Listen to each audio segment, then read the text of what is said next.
నమస్తే, అందరు ఎలా ఉన్నారు? Welcome to Bala Kalyani vlogs. ఈ రోజు చేపల కర్రీ చేస్తున్నాను, అలాగే చేపల ఫ్రై కూడా చేస్తున్నాను. ఏ పండుగ అయినా పండుగ రోజు చేసుకుంటేనే చాలా మంచిగా అనిపిస్తుంది. మేము మురగశిల రోజు చేపలు వండుకోలేదు, అందుకే మేము సండే రోజు తెచ్చుకున్నాము. మన తెలంగాణలో మురగశిల రోజు తప్పకుండా చేపల కర్రీ అయితే వండుకుంటాము. అది మన తెలంగాణ కల్చర్ అన్నట్టు.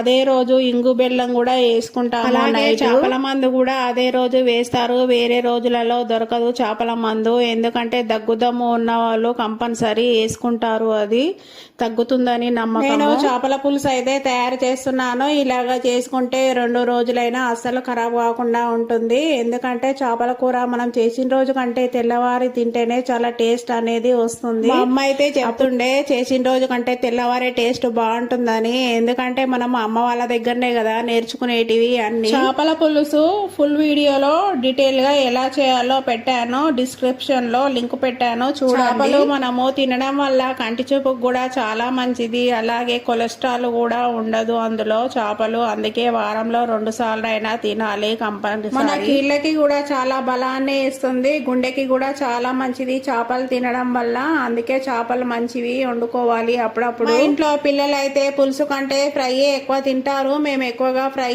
చేసుకుంటాం. ఫ్రై కూడా ఎలా చేస్తే బాగుంటుంది, ఏమేం మసాలాలు వేస్తే బాగుంటుందో ఫుల్ వీడియోలో పెట్టాను, చూడండి. సండే రోజు అయితే మేము చేపల పులుసు అలాగే ఫ్రై ఇలాగైతే చేసుకున్నాము.